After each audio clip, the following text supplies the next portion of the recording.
between the Spanish and the Huaqueros, there's amazingly still tombs that are out there. So with all kinds of grave goods or mortuary artifacts. But did Awesome, that answer brother. your question? Yeah, totally did. And tell us, what are some other places that caught your attention on your travels? What were some other places that you found really cool?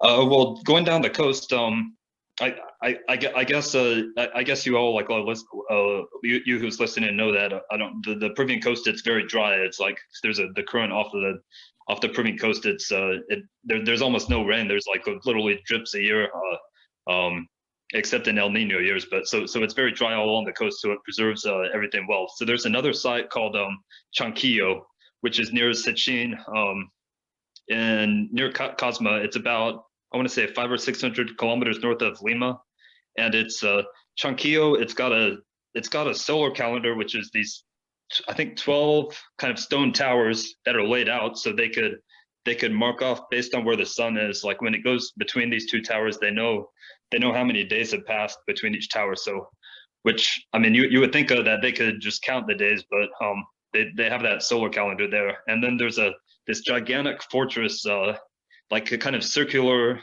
It's like these huge circular towers. It looks like a fortress, but it's not quite a fortress because it doesn't. It looks like you could just. It looks like you just could break through the gates and then easily like invade it. So it's almost like a temple fortress, or I don't know exactly what use they had for it, but it's called a chanquillo. That was a I got the creeps being there. I felt like someone was watching me, or I felt, it was that's a mysterious place. Um, Yeah, the ruins include the hilltop Chanquillo Fortress and also the nearby 13 towers that are the solar observatory. It's actually one of the oldest solar observatories recorded in the Americas. So it looks like an absolutely fascinating place, man. huh. uh, I'd love to visit. I'm jealous of you. well, I guess you've got that expertise around Cusco and the Sacred Valley area, or you got that. No, a little bit, man. Not really. My friend, your friend, and my friend Cody. He's really the guy who knows his stuff about that place, and he's shared a lot of his information with me. So I'm grateful. But I'm not content, man. I still have a lot that I need to explore. And honestly, I'm more interested in these other places that you're talking about because although I'm familiar with them, I've never visited them. And yeah, I'm an idiot. I was living in Trujillo for like a month or two, and I drove by Chan Chan like 10, 15 times going out in and out to Huanchaco. Never went once. Didn't go one time. And it's like, what are you doing? If you're this big archaeological buff and stuff and you're in the middle of this amazing place, just didn't have my priorities right. So I feel bad, man. And I want to get back there and visit these places that you visited. Um, Tell us more about Chanquillo, man. Were you there by yourself? Were there other tourists there? Yeah, yeah, I'm a solo traveler. No, I didn't see other tourists. I just took a bus and then hired a little tuk-tuk taxi to take me And as near as they could. were, No, there's were there any people out there or no? no, it's kind of on a hilltop, and the people stay down in the valleys. There's farms out there in the valleys. 'Cause there's water coming down from the mountains, so there's some people down. It's pretty sparsely populated out in the desert, and And you didn't yeah. see any you didn't see gringos around that area at all, really? No, up in Juarez, or however you say that. I can't pronounce Juarez? it. Juarez. Juarez. There's a lot of mountain climbing gringos. No, there. When I stayed in Chavin de Huantar for 3 months, I saw maybe one or two gringos a day there. Tell us Um, about Chavin. oh, Chavin's cool. I just like the town. Like the people there were like welcoming. I felt like I felt like I was at home there. But Chavin, it's I think Brian Forster says it's a very old megalithic site, but it's been buried under it's kind of at the it's almost in the upper reaches of the Amazon drainage. It's about, I want to say it's about 10,000 feet high, and Okay. it's at the confluence of two rivers. At I guess they considered it a sacred spot, or a place where there's like good good feng shui or however you call it. Yeah, it sounds kind of like Ollantaytambo a little bit. You know how Ollantaytambo is kind of in the three canyons kind of come together right there in the two rivers. So that sounds right. Yeah. Uh, what did you like so much about like Chavin? Did you just I mean, you said the people were welcoming and whatnot, but as far as the archaeological site itself, it looks like it's very unique. I mean, as far as their customs and traditions with Huachuma, and also just like some of their designs on their rock engravings, I guess you would call them, like almost petroglyphs, it looks like, but it looks like they almost have like an Asian like influence, like kind of like that dragon look. What did you think? yeah, I'm not sure. Yeah, I'm not sure there's any like direct connection, but yeah. I mean, it's Right, right. obviously like it's visionary artwork. It's obviously there's like a caiman, like a there's like these animals from the jungle, like Mm-hmm. and they've got well, if you just look at like the Raimondi still or the what are they, if you're going down side in Chavin, there's another lanzone. They call it the lanzone, and I guess you would. It's got all these tunnels, and I guess they had ceremonies, and they'd walk through the tunnels, and then they'd see this big scary. It's like a carved. You just walk through the tunnels, and they've got it lit up now, but it's a carved. It's like a crocodile head of staring at you, and apparently they did human sacrifices. There would have been human blood pouring down on it. I don't know if that's true, but I there was I guess we don't know exactly what their ceremonies consisted of. But that's actually the thing that struck me the most about Chavin is the technical abilities, their technical carving abilities. I mean, like they say the only information I've been able to find is that they're using like water and sand to cut. The locals said they used obsidian to cut it, but obsidian's softer than the rock there. It's like a quartzite rich granite. So I don't know how they cut it. So, but the designs of the cutting designs they're absolute masterpieces. And you can just go in Absolutely. and so that I guess that's another thing that stood out about Chavin. Cool, man. Well, I'm sorry to keep jumping around from like one area to another. I know I should just let you just talk and go in the way that you want to, but I'm just so curious, man, about so many different places. What about Nazca? Did you get to Nazca and Paracas? Yeah, I went down there. I stayed in Palpa. Okay. Which is kind of I want to say like an hour north of Nazca. It's kind of a little less touristed, but yeah, well, I stayed in Palpa and yeah, well, I didn't take the plane rides, but I kind of walked around in the mountains there, and it's all some of the designs that they made. But Well, and yeah, Palpa is supposed to have some of the most incredible lines and geoglyphs and kind of structures. And like you say, it's a lot less touristy than Nazca. yeah, and what struck me the most is I was like walking on the ground. There's a mine there, and I walked through on the mine track.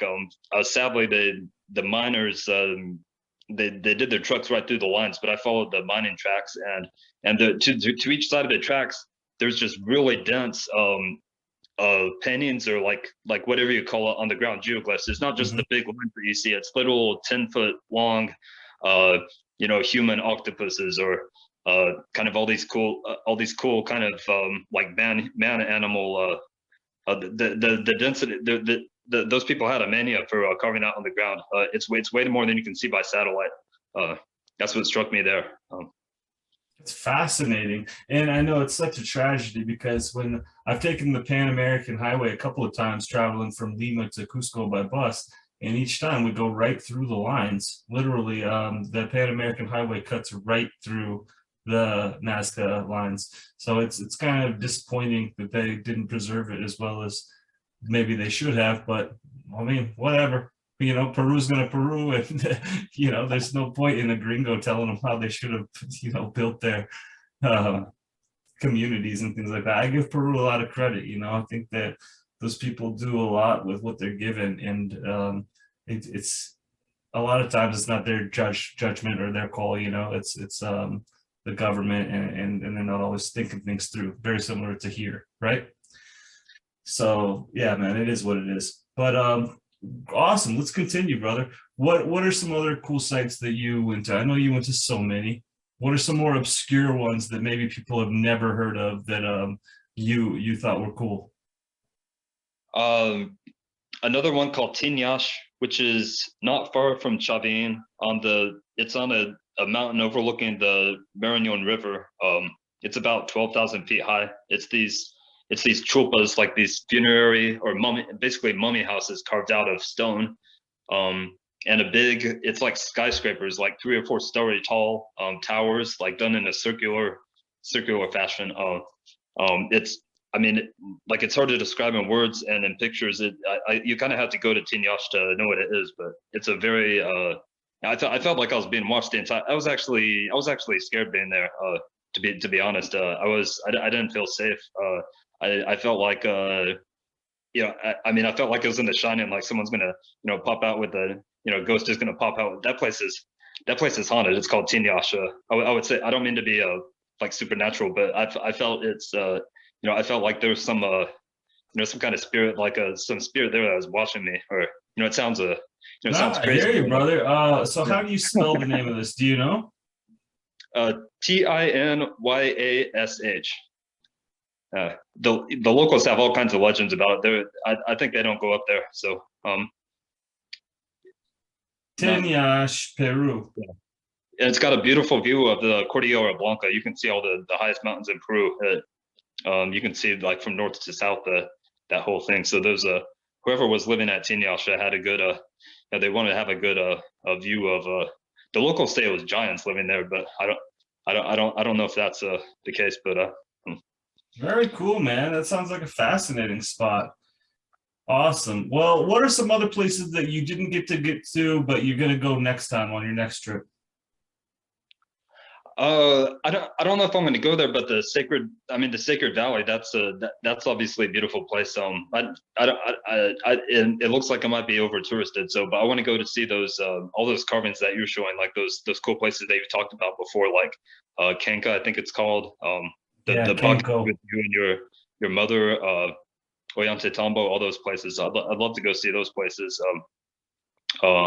Yeah, that if I can get the patience to deal with the crowds, but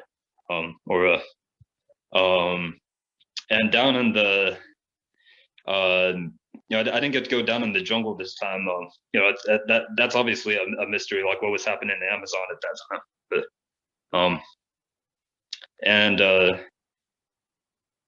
yeah, I guess that's two places, and then there's really so much there. I spent a lot of time looking on Google Earth.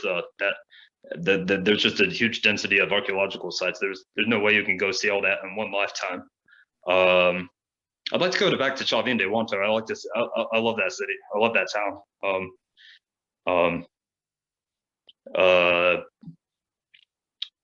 And what Scott White was talking about, that area in the Amazon with the Pusharo.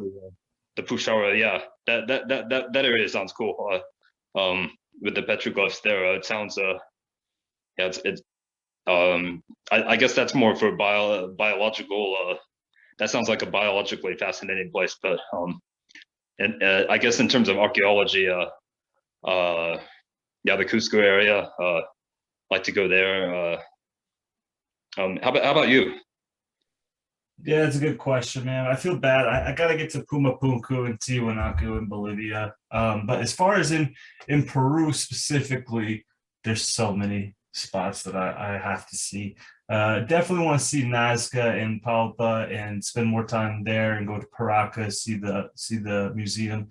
I really want to get up to Cuelap and like see the Amazonas region, Gran Paitin, Gran Vilaya. There's some other really cool places, the mausoleums of the people. I forget the name of that. The sarcophagi of Karji, I believe his name, or Karji. I'm so bad with these names, bro. That's the problem with doing all this research and posting all these sites. It's like, gosh, I get all these names mixed up. So I really want to take the slow boat next time, and I'm thinking about doing a Forrest Gump type of walking or running, and just kind of do a Chasqui journey and just go from Chile, walk all the way up the coast to Ecuador, and then come back down through the mountains, walk to Lake Titicaca,